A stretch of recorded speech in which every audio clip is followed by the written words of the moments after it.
भगवान श्री कृष्ण के रहस्यमय चमत्कार।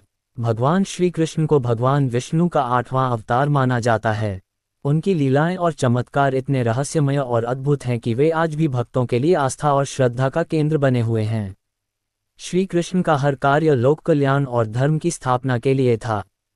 आइए उनके प्रमुख रहस्यमय चमत्कारों का विस्तारपूर्वक वर्णन करते हैं। 1. जन्म से पहले का चमत्कार। कारागार में जन्म।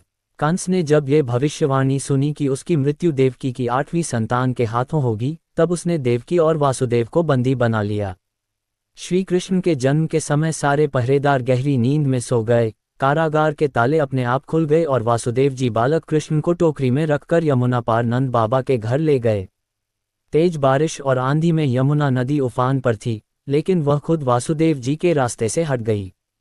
शेषनाग ने अपने फन फैलाकर श्री कृष्ण की रक्षा की। ये पहला चमत्कार था जिसने ये सिद्ध कर दिया कि यह कोई साधारण बालक नहीं बल्कि स्वयं भगवान विष्णु का अवतार है। 2. पूतना वध। बाल रूप में असुर का संहार। श्री कृष्ण के बाल रूप में ही उनके चमत्कार शुरू हो गए थे। पूतना नामक राक्षसी कंस के कहने पर बालक कृष्ण को विष पिलाने आई, लेकिन जैसे ही पूतना ने कृष्ण को स्तनपान कराया, कृष्ण ने उसकी प्राण शक्ति खींच ली और वह तड़प तड़प कर मर गई। भगवान ने उसका उद्धार भी कर दिया और उसे मातृत्व का स्थान दिया। 3. त्रिनेत्रधारी शकटासुर का वध। नंद बाबा ने एक पर्व के अवसर पर गांव में उत्सव रखा था। श्री कृष्ण पालने में झूल रहे थे, तभी एक बड़ा सा शकट रथ का पहिया उनके ऊपर गिराने के लिए भेजा गया। बालक कृष्ण ने अपने छोटे से पैर के स्पर्श मात्र से शकटासुर का संहार कर दिया। ये चमत्कार देखकर सभी विस्मित रह गए। 4. कालिया नाग का दमन और यमुना शुद्धिकरण। यमुना नदी में कालिया नामक विषैला नाग रहता था, जिसकी वजह से पानी विषाक्त हो गया था। श्री कृष्ण ने यमुना में छलांग लगाई, कालिया के फन पर नृत्य किया और उसे पराजित कर यमुना को शुद्ध किया।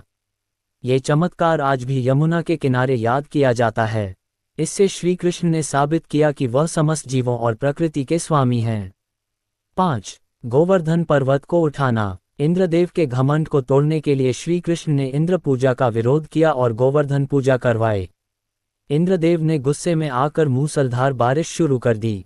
तब श्री कृष्ण ने अपनी छोटी अंगुली पर गोवर्धन पर्वत उठा लिया और 7 दिनों तक गांव वालों को उसकी छाया में सुरक्षित रखा। ये चमत्कार आज भी गोवर्धन पूजा के रूप में मनाया जाता है। 6. माखन चोरी। बाल रूप में लीला और चमत्कार। श्री कृष्ण की बाल लीलाएं माखन चोरी के रूप में प्रसिद्ध हैं। वह अपने मित्रों के साथ माखन चुराते थे और घर घर जाकर अपनी बाल लीलाओं से सभी को मंत्रमुग्ध कर देते थे। गांव की गोपियां उन्हें बांधने का प्रयास करतीं, लेकिन वह हर बार चमत्कार से छूट जाते। एक बार यशोदा माँ ने उन्हें उखल से बांधा, फिर भी वे दोनों पेड़ों के बीच से निकल गए और 2 यक्षों को मुक्त कर दिया। 7. रासलीला और गोपियों का उद्धार। श्री कृष्ण ने वृंदावन में गोपियों के साथ रासलीला रचाई, जिसमें वह हर गोपी के साथ एक साथ नृत्य करते दिखे। ये चमत्कार था कि एक ही समय में हर गोपी को लगा कि कृष्ण केवल उसी के साथ हैं। इससे उन्होंने ये संदेश दिया कि वह हर जीव के हृदय में विद्यमान हैं। 8. कंस वध। धरती को पापमुक्त करना। श्री कृष्ण ने अपने मामा कंस का वध कर धरती को उसके आतंक से मुक्त किया। अखाड़े में जाकर उन्होंने कंस के राक्षसी मल्ल योद्धाओं को मारा और अंत में कंस को पकड़कर धरती पर पटककर उसका वध किया। ये चमत्कार धर्म की विजय और अधर्म के विनाश का प्रतीक है। 9. सुदर्शन चक्र का अद्भुत चमत्कार। श्री कृष्ण का सुदर्शन चक्र अचूक और अद्वितीय था। महाभारत युद्ध में उन्होंने सुदर्शन चक्र से जयद्रथ का वध किया। सूर्यास्त के समय का भ्रम पैदा कर उन्होंने अर्जुन को जयद्रथ वध में मदद की। उनका सुदर्शन चक्र कभी नष्ट नहीं होता और सदा उनकी आज्ञा में रहता है। 10. महाभारत में विराट रूप दर्शन। महाभारत के युद्ध में अर्जुन को श्री कृष्ण ने गीता का उपदेश दिया और अपना विराट रूप दिखाया। उस रूप में समस्त ब्रह्मांड, देवता, ऋषि मुनि, पृथ्वी, आकाश, जल, अग्नि और काल के दर्शन हुए।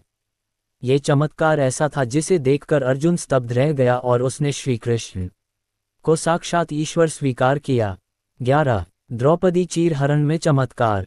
कौरवों ने जब द्रौपदी का चीरहरण किया, तब श्री कृष्ण ने अदृश्य रूप से वहां उपस्थित होकर द्रौपदी की लाज बचाई। उन्होंने उसके वस्त्र को अनंत कर दिया, जिससे दुष्ट दुशासन थक गया, लेकिन द्रौपदी का चीर समाप्त नहीं हुआ। ये चमत्कार धर्म और नारी सम्मान का प्रतीक है। 12. पारिजात वृक्ष का चमत्कार। श्री कृष्ण ने इंद्रलोक जाकर पारिजात वृक्ष को लाकर रुक्मिणी के आंगन में लगाया।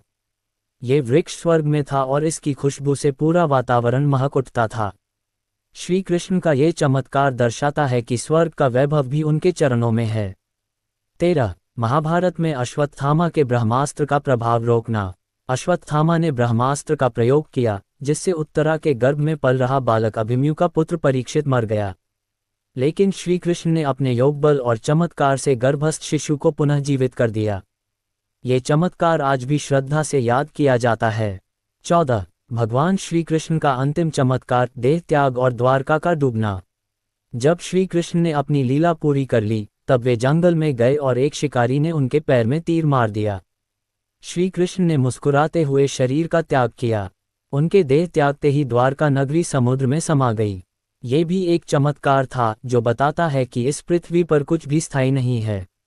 भगवान श्री कृष्ण के ये चमत्कार केवल कथाएं नहीं, बल्कि जीवन के गहरे सत्य और दर्शन छिपाए हुए हैं। उन्होंने अपने हर चमत्कार से धर्म, सत्य और न्याय की स्थापना की। श्री कृष्ण केवल युद्ध के नायक नहीं, बल्कि प्रेम, करुणा और भक्ति के साक्षात स्वरूप हैं। उनका हर चमत्कार आज भी हमें ये संदेश देता है कि जब जब धर्म की हानि होगी, तब तब भगवान स्वयं अवतरित होंगे। भगवान श्री कृष्ण का देह त्याग और द्वारका का डूबना। विस्तृत कथा। भगवान श्री कृष्ण की जीवन लीला रहस्यमयी और चमत्कारी रही है।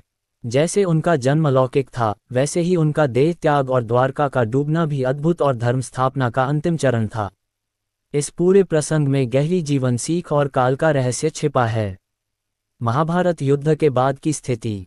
महाभारत युद्ध में पांडवों की जीत हुई, लेकिन युद्ध ने पूरे यदुवंश और कौरव वंश को लगभग समाप्त कर दिया। युद्ध के बाद भगवान श्री कृष्ण ने धर्म की स्थापना की और पांडवों को राज्य सौंपा। लेकिन श्री कृष्ण जानते थे कि अब उनका पृथ्वी पर उद्देश्य पूरा हो चुका है। उन्होंने गांधारी के श्राप को भी स्वीकार कर लिया था। गांधारी ने अपने 100 पुत्रों की मृत्यु से दुखी होकर श्री कृष्ण को श्राप दिया था कि जैसे मेरे वंश का नाश हुआ, वैसे ही तेरा यदुवंश भी समाप्त हो जाएगा। गांधारी के इस श्राप को श्री कृष्ण ने विनम्रता से स्वीकार किया, क्योंकि यह नियति थी। यदुवंश का विनाश। कुछ समय बाद ये श्राप फलीभूत हुआ।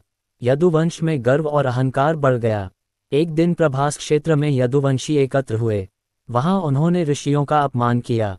श्री कृष्ण के पुत्र सांब ने ऋषियों से मजाक में पूछा कि मेरे पेट में क्या है। सांब ने स्त्री का रूप धारण कर रखा था। ऋषियों ने क्रोधित होकर श्राप दिया, तुम्हारे गर्भ से लोहा उत्पन्न होगा, जिससे पूरा यदुवंश नष्ट हो जाएगा। सांब के गर्भ से एक लोहे की कील निकली।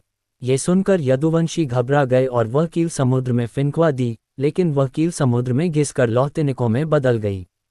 फिर भी वह श्राप सच हुआ। जल्द ही यदुवंशियों में आपसी कलह बढ़ गई। प्रभास क्षेत्र में शराब पीकर सभी यदुवंशी आपस में लड़ पड़े। उन्हीं लौहतिनकों से वे एक दूसरे का वध करने लगे। बलराम और श्री कृष्ण ने भी ये दृश्य देखा। अंत में पूरा यदुवंश आपसी संघर्ष में समाप्त हो गया।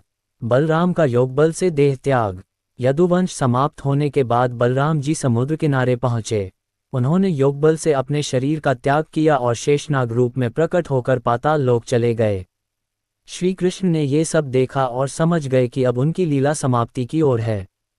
भगवान श्री कृष्ण का देह त्याग। प्रभास क्षेत्र में एक दिन भगवान श्री कृष्ण समुद्र तट पर पीपल के पेड़ के नीचे विश्राम कर रहे थे। वे ध्यान में लीन थे। तभी जरा नामक एक शिकारी वहां आया। उसने श्री कृष्ण के पैरों का चमकता तल भाग हिरण की आंख समझ लिया और तीर चला दिया। तीर श्री कृष्ण के पैर में लगा। शिकारी जरा भागा, लेकिन श्री कृष्ण ने उसे बुलाया और कहा, घबराओ मत, ये सब नियति का खेल है। मैं राम रूप में वानर बाली को इसी तरह मारा था, आज वही कर्म लौटकर आया है। श्री कृष्ण ने जरा को मोक्ष दिया और अपने शरीर का त्याग कर दिया। श्री कृष्ण का देह त्याग एक गूढ़ संकेत। यह कोई सामान्य मृत्यु नहीं थी। ये साक्षात भगवान का अपनी लीला को पूर्ण विराम देना था।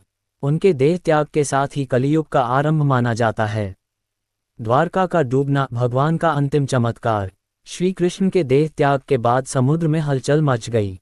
जैसे ही श्री कृष्ण का शरीर त्याग हुआ, वैसे ही समुद्र की लहरें तेज हो गईं और पूरी द्वारका नगरी समुद्र में समा गई। ये वही द्वारका थी जिसे श्री कृष्ण ने समुद्र के बीच बसाया था।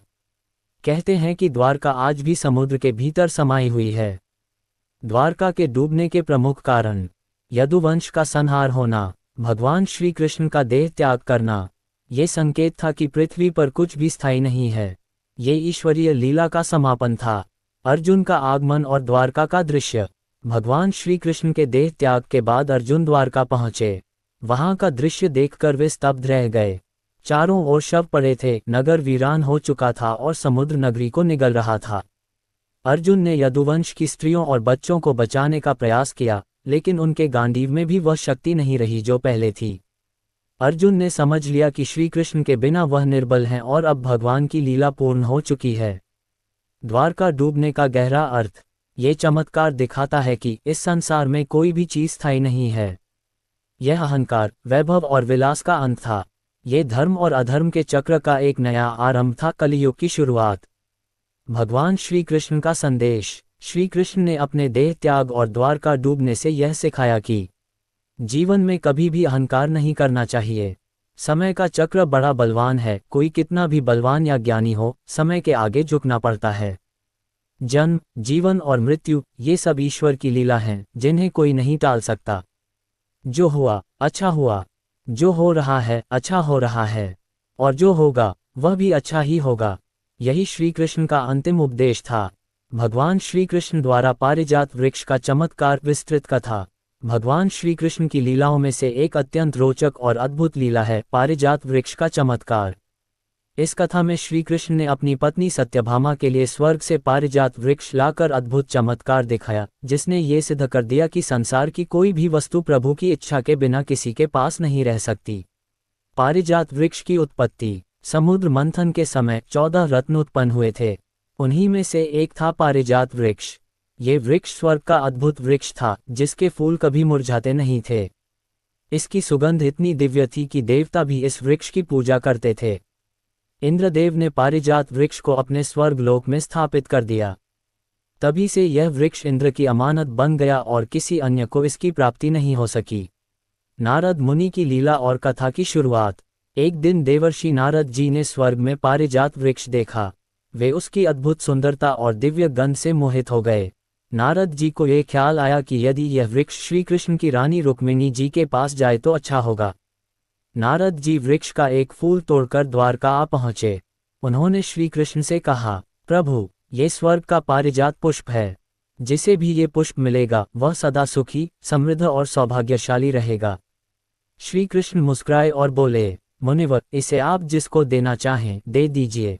नारद जी ने ये पुष्प श्री कृष्ण की रानी रुक्मिणी को दे दिया। रुक्मिणी जी अत्यंत प्रसन्न हो गईं और पुष्प को अपने केशों में सजा लिया। सत्यभामा का अहंकार और नाराजगी। दूसरी ओर नारद मुनि ने ये खबर श्री कृष्ण की दूसरी रानी सत्यभामा को भी दी। सत्यभामा को जब पता चला कि वह दिव्य पुष्प रुक्मिणी को दिया गया है, तो उसका अहंकार जाग उठा। सत्यभामा स्वयं को श्री कृष्ण की प्रिय पत्नी मानती थी। सत्यभामा ने श्री कृष्ण से साफ कहा, प्रभु, यदि आप मुझसे प्रेम करते हैं तो मुझे वह पूरा पारिजात वृक्ष ला कर दीजिए। मैं इसे अपने महल में लगाना चाहती हूँ। श्री कृष्ण मुस्कुराए और बोले, ठीक है देवी, मैं तुम्हारे लिए स्वर्ग से पारिजात वृक्ष ले आऊंगा। स्वर्गगमन और इंद्र से टकराव। श्री कृष्ण सत्यभामा को साथ लेकर गरुड़ पर सवार होकर स्वर्ग पहुंचे। वहां जाकर उन्होंने इंद्रदेव से पारिजात वृक्ष मांगा। इंद्र ने वृक्ष देने से मना कर दिया और कहा, ये वृक्ष स्वर्ग की शोभा है, मैं इसे किसी भी हालत में नहीं दूंगा। श्री कृष्ण ने कहा, इंद्रदेव, ये वृक्ष समस्त सृष्टि का है, ईश्वर की संपत्ति है। यदि कोई प्रेम से मांगे तो देना ही चाहिए। लेकिन इंद्र नहीं माने। बात बढ़ गई और युद्ध की नौबत आ गई। श्री कृष्ण ने अपने सामर्थ्य से इंद्र का सामना किया। इंद्रदेव का ऐरावत हाथी सामने आया, लेकिन श्री कृष्ण ने उसे भी परास्त कर दिया। अंततः इंद्र को हार माननी पड़ी और उन्होंने पारिजात वृक्ष श्री कृष्ण को दे दिया। पारिजात वृक्ष का द्वारका आगमन और रोचक मोड़। श्री कृष्ण पारिजात वृक्ष लेकर द्वारका लौटे। सत्यभामा अत्यंत प्रसन्न हुई। उन्होंने वृक्ष को अपने महल में लगवा दिया और गर्व करने लगी कि अब वह रुक्मिणी से श्रेष्ठ हो गई हैं। लेकिन पारिजात वृक्ष ने अपनी चमत्कारी लीला शुरू की। जब भी सत्यभामा वृक्ष के फूलों को तोड़ना चाहती, फूल गायब हो जाते। फिर वह देखती कि सारे फूल रुक्मिणी के आंगन में गिरे हुए हैं। सत्यभामा ने श्री कृष्ण से पूछा, प्रभु, ये कैसा चमत्कार है? वृक्ष मेरे महल में है, लेकिन फूल रुक्मिणी के आंगन में। श्री कृष्ण मुस्कुराए और बोले, देवी, ये वृक्ष भौतिक है, लेकिन इसका सौंदर्य और फल सुगंध केवल सच्चे प्रेम और समर्पण को ही मिल सकती है। रुक्मिणी का प्रेम निस्वार्थ है, इसलिए फूल वहीं गिरते हैं। कहानी का संदेश और चमत्कार का गूढ़ अर्थ। ये चमत्कार सत्यभामा के लिए बहुत बड़ी सीख बना। उसने समझ लिया कि दिखावे का प्रेम अहंकार और अधिकार से कुछ नहीं मिलता। सच्चा प्रेम वही है जिसमें समर्पण और विनम्रता हो। पारिजात वृक्ष का चमत्कार हमें ये सिखाता है। 1. ईश्वर की कृपा सिर्फ सच्चे प्रेमी को मिलती है, न कि अहंकारी को। 2. जो वस्तु किसी की किस्मत में है वही उसे प्राप्त होती है, चाहे वह कहीं भी रखी हो। 3. भौतिक वस्तु से बड़ा है प्रेम, त्याग और भक्ति।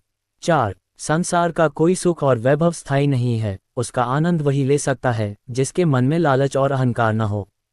श्री कृष्ण की लीला और जीवन का सत्य। भगवान श्री कृष्ण ने इस पारिजात वृक्ष की लीला से यह सिखाया कि संसार की कोई भी वस्तु बल, धन, सौंदर्य या अधिकार से नहीं मिलती, बल्कि प्रेम, भक्ति और विनम्रता से मिलती है।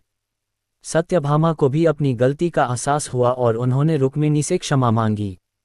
श्री कृष्ण ने दोनों को समान प्रेम दिया और द्वारका में फिर से सुख शांति स्थापित हुई। भगवान श्री कृष्ण द्वारा पूतना वध की कथा। भगवान श्री कृष्ण के जीवन की यह अद्भुत और रहस्यमयी कथा है, जिसमें मात्र शिशु रूप में होते हुए भी उन्होंने घोर दैत्यनी पूतना का वध कर दिया। ये कथा न केवल श्री कृष्ण की दिव्यता को सिद्ध करती है, बल्कि यह भी दर्शाती है कि अधर्म और पाप कितना ही बड़ा हो, सच्चाई और ईश्वर के सामने टिक नहीं सकता। पूतना कौन थी और उसका जन्म कैसे हुआ? पूतना का जन्म राक्षसी कुल में हुआ था। ये बकासुर, अघासुर और अन्य दैत्यों की बहन थी। उसे ब्रह्मा जी से वरदान मिला था कि वह आकाश मार्ग से विचरण कर सकेगी और किसी भी रूप में परिवर्तित होकर मायाजाल फैला सकेगी। परंतु उसका जीवन काल श्री कृष्ण के अवतरण तक ही सीमित था। पूतना अत्यंत क्रूर और निर्दयी थी। वह बच्चों को मारने वाली राक्षसी के रूप में प्रसिद्ध हो गई थी। जहां भी किसी नवजात शिशु की सुगंध पहुंचती, वहां पहुंचकर वह उसे मृत्यु का ग्रास बना लेती। कंस का भय और पूतना की योजना। जब श्री कृष्ण ने वासुदेव देवकी के घर जन्म लिया, तो कंस को आकाशवाणी द्वारा ज्ञात हुआ कि उसे मारने वाला उसका भांजा इसी धरती पर जन्म ले चुका है। कंस भयभीत हो उठा। उसने अपने सभी राक्षस और राक्षसियों को आदेश दिया कि जितने भी नवजात शिशु हो, उन्हें ढूंढ ढूंढ कर मार डालो। कंस ने इस कार्य के लिए अपनी बहन समान विश्वासपात्र पूतना को बुलाया। वह जानता था कि पूतना मायाविनी है और शिशु वध में माहिर है। पूतना ने कंस को वचन दिया, महाराज, आप निश्चिंत रहिए, मैं स्वयं ब्रज में जाकर उस शिशु का वध कर दूंगी जिससे आपका विनाश होना है। पूतना का ब्रज आगमन और मायावी रूप। पूतना आकाश मार्ग से चल पड़ी। उसने अपनी राक्षसी रूप को छुपाकर अत्यंत सुंदर रूप धारण कर लिया। उसका चेहरा चंद्रमा के समान दीप्तिमान, अंगाकृति अद्वितीय और रूप सौंदर्य ऐसा कि कोई पहचान न सके कि वह राक्षसी है। पूतना गोकुल में प्रवेश कर गई। गांव की गोपियां भी उसकी सुंदरता देखकर दंग रह गईं और किसी ने भी उसे रोकने का साहस नहीं किया। कोई सोच भी नहीं सकता था कि इतनी सुंदर स्त्री कोई राक्षसी हो सकती है। पूतना का नंद भवन में प्रवेश। पूतना नंद बाबा के घर पहुंची, जहां भगवान श्री कृष्ण बाल रूप में झूले में सो रहे थे। यशोदा माता और रोहिणी माता भी उस समय वहां नहीं थीं। पूतना ने सोचा, यह बालक ही वह है जो मेरे स्वामी कंस के लिए संकट बनेगा। इसे अभी मार डालना ही उचित है। उसने अपने वक्ष पर विष का लेप किया था, ऐसा विष जो केवल स्पर्श मात्र से ही मृत्यु दे दे। वह धीरे से बालक श्री कृष्ण को अपनी गोद में उठा लेती है और अपने वक्ष पर लगाकर दूध पिलाने लगती है। श्री कृष्ण का अद्भुत चमत्कार और पूतना वध। भगवान श्री कृष्ण जानते थे कि यह कोई साधारण स्त्री नहीं, बल्कि कंस की भेजी राक्षसी है। जैसे ही पूतना ने श्री कृष्ण को दूध पिलाना चाहा, श्री कृष्ण ने अपनी आंखें खोलीं और मुस्कुराए। पूतना को क्षण भर के लिए एहसास हुआ कि वह किसी सामान्य शिशु के सामने नहीं है। श्री कृष्ण ने अपने छोटे छोटे हाथों से पूतना का वक्ष पकड़ लिया और दूध के बहाने उसकी प्राण शक्ति पीने लगे। पूतना छटपटाने लगी। उसने अपने मायावी रूप में वापस आकर आकाश मार्ग में उड़ने का प्रयास किया। वह भयंकर विकराल रूप में प्रकट हो गई। उसका शरीर पर्वत समान विशाल हो गया। वह चिल्लाती रही, लेकिन श्री कृष्ण ने उसका वक्ष नहीं छोड़ा। अरे छोड़ मुझे, मैं तेरी माँ जैसी हूँ। पूतना चीखती रही, लेकिन श्री कृष्ण उसकी प्राण ऊर्जा खींचते रहे। आखिरकार पूतना गिर पड़ी। उसका मृत शरीर इतना बड़ा था कि उसकी लाश गिरते ही वृक्ष, पशु और मकान सब दब गए। संपूर्ण गोकुल कांप उठा। पूतना वध के बाद का दृश्य और ब्रजवासियों का भय। यशोदा और रोहिणी माता भागकर आईं। उन्होंने देखा कि उनका लाल सुरक्षित है और एक विकराल राक्षसी का मृत शरीर पड़ा है। गोकुलवासियों ने घबराकर पूछा, यह क्या हो गया? ये शिशु तो साधारण नहीं है, यह कोई देवता है। नंद बाबा ने ब्राह्मणों को बुलवाकर पूतना की देह का अंतिम संस्कार कराया। पूतना के शरीर से हवन करने पर सुगंध उठने लगी क्योंकि उसने अपने वक्ष पर भगवान का स्पर्श पाया था। पूतना को मुक्ति और मातृत्व का वरदान। भगवत पुराण के अनुसार पूतना जैसी घोर राक्षसी को भी केवल श्री कृष्ण का स्पर्श और उनके मुख का अमृतमय स्पर्श मिल गया। इसलिए उसे उसी क्षण मुक्ति प्राप्त हुई और वह स्वर्ग चली गई। श्री कृष्ण ने कहा, जो कोई मुझसे मातृत्व का संबंध जोड़ता है, चाहे वह छल से ही क्यों न हो, उसे मैं मुक्ति देता हूँ। पूतना ने मेरे प्रति माँ बनने का भाव किया, इसलिए मैं उसे भी मातृत्व का फल देता हूँ। पूतना वध का महत्व और आध्यात्मिक संदेश। 1. अधर्म का अंत निश्चित है। पूतना जैसी मायावी और शक्तिशाली राक्षसी भी भगवान श्री कृष्ण के सामने नहीं टिक सकी। इसका अर्थ है कि कितनी भी बड़ी शक्ति अधर्म में हो, उसका अंत निश्चित है। 2. भगवान का प्रेम अनंत है। श्री कृष्ण ने यह सिद्ध कर दिया कि यदि कोई उनके प्रति मातृत्व या प्रेम का भाव रखे, भले ही छल से ही सही, वह भी मुक्त हो जाता है। 3. ईश्वर के संपर्क मात्र से पापी भी पावन हो जाता है। पूतना जैसी राक्षसी भी भगवान के स्पर्श से पवित्र हो गई और स्वर्ग को प्राप्त हुई। ये श्री कृष्ण की करुणा का सबसे बड़ा प्रमाण है। 4. बाल रूप में भी पूर्ण ब्रह्म। श्री कृष्ण बाल रूप में भी पूर्ण ब्रह्म हैं। वह जनते ही अपनी लीलाओं से यह सिद्ध करते हैं कि वह समस्त सृष्टि के रचयिता हैं। पूतना वध की यह कथा केवल एक राक्षसी के अंत की नहीं है, बल्कि यह श्री कृष्ण की अनंत करुणा, अद्वितीय शक्ति और दिव्यता की प्रतीक है। ये बताती है कि भगवान का नाम, उनका रूप, उनकी लीलाएं और उनके दर्शन किसी भी जीव को जन्मों के पापों से मुक्त कर सकते हैं। जय श्री कृष्ण। जो पूतना जैसी घोर राक्षसी को भी तार दे, वह नंदलाल हमारे क्या नहीं कर सकते। भगवान श्री कृष्ण द्वारा रासलीला और गोपियों का उद्धार। श्री कृष्ण की रासलीला केवल प्रेम की लीला नहीं है, बल्कि यह आत्मा और परमात्मा के मिलन की अद्भुत कथा है। ये वह रहस्य है जिसमें भौतिक जगत की समस्त सीमाएं लांघकर जीवात्मा सीधे भगवान में विलीन होती है। रासलीला में श्री कृष्ण ने केवल गोकुल की गोपियों को ही नहीं, अपितु समस्त संसार को यह संदेश दिया कि जब जीव का हृदय निष्काम प्रेम और पूर्ण समर्पण से भर जाता है, तब भगवान स्वयं उसके संग लीला करने आते हैं। गोपियों का अनन्य प्रेम और श्री कृष्ण का आकर्षण। गोकुल और वृंदावन की गोपियां बचपन से ही श्री कृष्ण के अनुपम सौंदर्य, उनकी मुरली की मधुर तान और उनके बाल लीलाओं की साक्षी थीं। धीरे धीरे वह बालकृष्ण युवावस्था में पहुंचे और उनका रूप और तेज और भी दिव्य होता गया। गोपियां श्री कृष्ण के दर्शन मात्र से मोहित हो जातीं। उनका हृदय श्री कृष्ण के प्रेम में पुनर्तः डूब चुका था। वे अपने घर परिवार, लोकलाज सब भुलाकर केवल कृष्णमय हो गई थीं। उनके जीवन का एकमात्र उद्देश्य था श्री कृष्ण के चरणों में स्थान पाना। कार्तिक पूर्णिमा और रासलीला की रात्रि। शरद ऋतु की पूर्णिमा की वह रात अत्यंत अद्भुत थी। आकाश में चंद्रमा अपनी संपूर्ण कला में उदित था, पृथ्वी पर शीतल मंद मंद पवन बह रहा था, यमुना का जल भी उस चंद्र प्रकाश में रजत धारा सा बह रहा था। श्री कृष्ण ने अपनी मधुर बंसी उठाई और एक ऐसी तान छेड़ दी, जिसे सुनकर वृंदावन की समस्त गोपियां बावरी हो उठीं। वह तान प्रेम और आत्मा के गूढ़ रहस्य से भरी थी। गोपियों के कानों में वह ध्वनि पड़ी और वह अपने अपने कार्य छोड़कर श्री कृष्ण की ओर खींची चली आईं। कोई अपने दूध के बर्तन छोड़ आए, कोई अपने छोटे बच्चों को अकेला छोड़ आए, कोई पति का आदेश अनसुना कर चली आई। सभी के मन में केवल एक ही भाव था, श्री कृष्ण से मिलने का। गोपियों की परीक्षा और उनका समर्पण। श्री कृष्ण ने जब गोपियों को इस प्रकार आते देखा तो उन्होंने कहा, हे गोपियों, ये रात का समय है, तुम सब अपने अपने घर लौट जाओ। यह उचित नहीं है कि तुम घर परिवार छोड़कर मेरे पास आओ। लेकिन गोपियां विनती करने लगीं, हे नाथ, हम तो अपने प्राण आपको अर्पित कर चुकी हैं। अब हमारा घर परिवार, लोकलाज सब व्यर्थ है। हमारे हृदय में केवल आप बसे हैं। कृपा कर हमें त्यागिए मत। श्री कृष्ण मुस्कुराए और बोले, हे गोपियों, तुम्हारा प्रेम अद्वितीय है, ये लौकिक प्रेम नहीं, ये तो आत्मा का परमात्मा से मिलने का प्रयास है। आज मैं तुम्हारी इस भक्ति को अमर कर दूंगा। रासलीला का आरंभ, वह अद्वितीय क्षण। श्री कृष्ण ने रासलीला प्रारंभ की। उन्होंने एक एक गोपी के साथ लीला की। हर गोपी को लगा कि भगवान केवल उसी के साथ हैं। ये श्री कृष्ण की योगमाया थी। एक ही समय में वह प्रत्येक गोपी के साथ थे।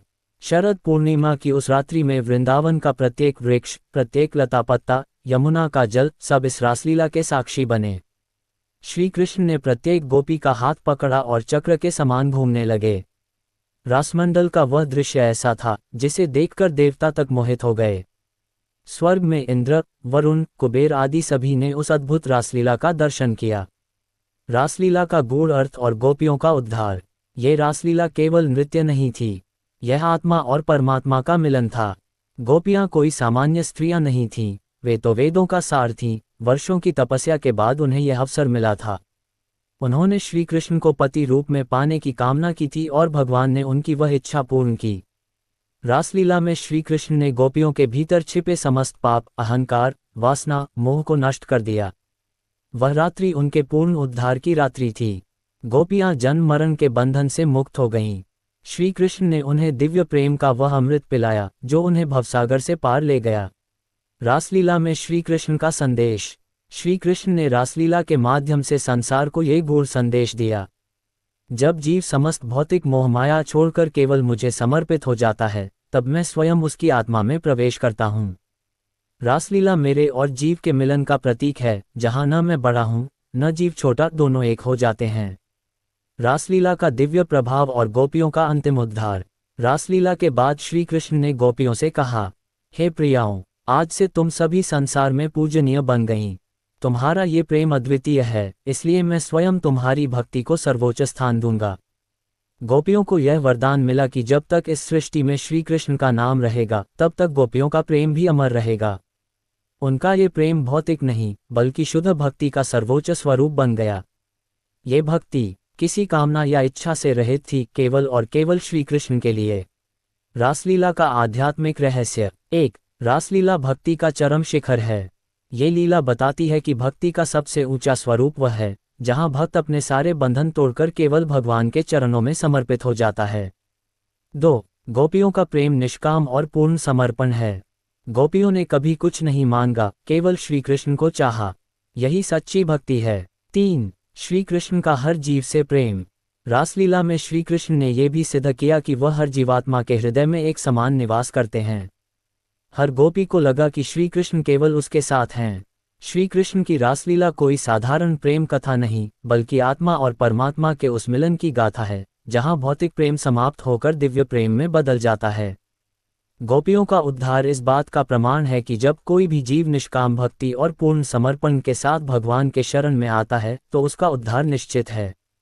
आज भी रासलीला का स्मरण मात्र करने से जीवन में भक्ति, प्रेम और शांति का संचार होता है। रासलीला अमर है, गोपियों का प्रेम अनंत है और श्री कृष्ण सर्वव्यापी हैं। सुदर्शन चक्र भगवान विष्णु का एक अत्यंत दिव्य, तेजस्वी और अपराजेय अस्त्र है, जिसे संपूर्ण ब्रह्मांड में सबसे शक्तिशाली माना गया है। ये चक्र न केवल युद्ध का साधन है, बल्कि धर्म की स्थापना, अधर्म का नाश और ब्रह्मांडीय संतुलन बनाए रखने का प्रतीक भी है। ये स्वयं भगवान विष्णु का अभिन्न अंग है और भगवान श्री कृष्ण ने भी इस चक्र का प्रयोग कई महत्वपूर्ण लीलाओं में किया। सुदर्शन चक्र का उत्पत्ति रहस्य। ऋषि मुनियों के अनुसार सुदर्शन चक्र का निर्माण स्वयं विश्वकर्मा ने किया था।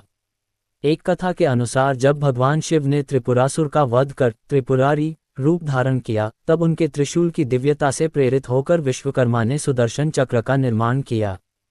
सुदर्शन चक्र का स्वरूप। सुदर्शन चक्र गोल आकार का अत्यंत तेजस्वी और कांपते हुए अग्निज्वालामयी रूप में रहता है। इसकी गति और वेग इतनी तीव्र है कि यह एक ही क्षण में सैकड़ों योजन मीलों की दूरी तय कर सकता है। सुदर्शन चक्र में 6 नुकीले और भयंकर धारदार स्पोक्स होते हैं, जो किसी भी वस्तु या जीव का तुरंत संहार कर सकते हैं। इसके चारों ओर अग्नि का तेज और ज्योतिर्मय आभामंडल हमेशा बना रहता है। ये भगवान विष्णु की तर्जनी उंगली में धारण रहता है और उनकी इच्छा से संचालित होता है। सुदर्शन चक्र का अर्थ और महत्व। सुदर्शन का अर्थ है अति सुंदर देखने वाला। ये चक्र धर्म, न्याय और सत्य का प्रतीक है। यह अधर्म, पाप और अन्याय का संहारक है। सुदर्शन चक्र केवल शारीरिक विनाश नहीं करता, बल्कि बुरे विचार, अहंकार और पाप का भी अंत करता है। ये परमात्मा का वह रूप है जो जगत के संतुलन के लिए अत्यावश्यक है। सुदर्शन चक्र की विशेषताएं। 1. जीवित अस्त्र। सुदर्शन चक्र कोई सामान्य शस्त्र नहीं, बल्कि चेतन शक्ति है।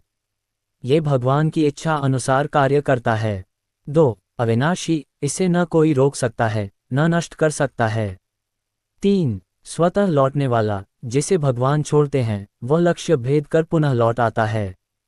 4. धर्मरक्षक। ये धर्म और सत्य की रक्षा करता है। 5. दिशा और समय से परे। इसकी गति और शक्ति किसी भौतिक सीमा में नहीं बंधती। महाभारत और पुराणों में सुदर्शन चक्र का प्रयोग।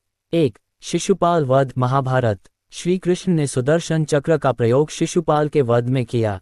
शिशुपाल ने सभा में भगवान का बार बार अपमान किया। श्री कृष्ण ने चेतावनी दी और जब शिशुपाल 100 अपमान पूरे कर बैठा, तब श्री कृष्ण ने सुदर्शन चक्र चला दिया। चक्र ने पल भर में शिशुपाल का सिर धड़ से अलग कर दिया। 2. जरासंध युद्ध में प्रयोग। महाभारत में कई युद्धों में श्री कृष्ण ने सुदर्शन चक्र का प्रयोग कर अपने शत्रुओं का विनाश किया और धर्म की रक्षा की। 3. अर्जुन को सुदर्शन चक्र का दर्शन। श्रीमद् भागवत में वर्णन है कि जब अर्जुन ने कृष्ण का विराट रूप देखा, तब उन्होंने सुदर्शन चक्र को भी भगवान के स्वरूप में देखा। 4. अम्बरीश प्रसंग। भागवत कथा। राजा अम्बरीश ने एकादशी का व्रत किया। दुर्वासा ऋषि ने उनका अपमान कर दिया। जैसे ही दुर्वासा ने क्रोध किया, सुदर्शन चक्र प्रकट हो गया और दुर्वासा ऋषि का पीछा करने लगा। अंततः दुर्वासा ऋषि को भगवान विष्णु के पास शरण लेनी पड़ी। भगवान ने कहा, मैं अपने भक्त का रक्षक हूं। अब सुदर्शन को केवल अम्बरीश ही रोक सकते हैं। 5. यमुना जी की धारा रोकना। एक कथा के अनुसार श्री कृष्ण ने अपने पिता श्री वसुदेव की मुक्ति के लिए यमुना जी का तर्पण करना चाहा, लेकिन यमुना जी ने मार्ग नहीं दिया। तब श्री कृष्ण ने सुदर्शन चक्र चलाया और यमुना जी को चेताया। भयभीत होकर यमुना जी ने मार्ग दिया। सुदर्शन चक्र का दार्शनिक और आध्यात्मिक महत्व। सुदर्शन चक्र केवल एक हथियार नहीं, बल्कि ईश्वर की न्याय शक्ति का प्रतीक है। ये चक्र बताता है कि जब कोई धर्म की सीमा लांघता है, तब भगवान स्वयं उस पर प्रहार करते हैं। ये ज्ञान का चक्र है, जो अज्ञान, मोह और माया के बंधनों को काट देता है। ये सत्य, रज और तम तीनों गुणों से परे परम सत्य का द्योतक है। भगवान विष्णु का चक्र इसलिए भी दिव्य है क्योंकि यह नित्य धर्म की रक्षा में लगा रहता है। वर्तमान में सुदर्शन चक्र का प्रतीकात्मक महत्व। आज भी सुदर्शन चक्र को न्याय, धर्म और सत्य का प्रतीक माना जाता है। हिंदू धर्म में इसे भगवान की रक्षा शक्ति और संकट से मुक्ति का माध्यम कहा गया है। विष्णु, श्री कृष्ण और नारायण के हर चित्र, मूर्ति या रूप में सुदर्शन चक्र अनिवार्य रूप से दिखाई देता है। ये भक्तों की रक्षा करता है और उन्हें हर संकट से उबारता है। सुदर्शन चक्र केवल एक अस्त्र नहीं है, बल्कि साक्षात भगवान विष्णु की चेतना का प्रतीक है। ये सत्य, धर्म और न्याय की शक्ति है, जो समय समय पर अधर्म का संहार करने प्रकट होती है। जिस भक्त के ऊपर सुदर्शन चक्र की कृपा होती है, उसका कोई बाल भी बांका नहीं कर सकता। यही कारण है कि सुदर्शन चक्र को भगवान की दिव्य अद्भुत शक्ति कहा जाता है, जो अनादि, अनंत और अपराजय है। जय सुदर्शन चक्रधारी विष्णु भगवान।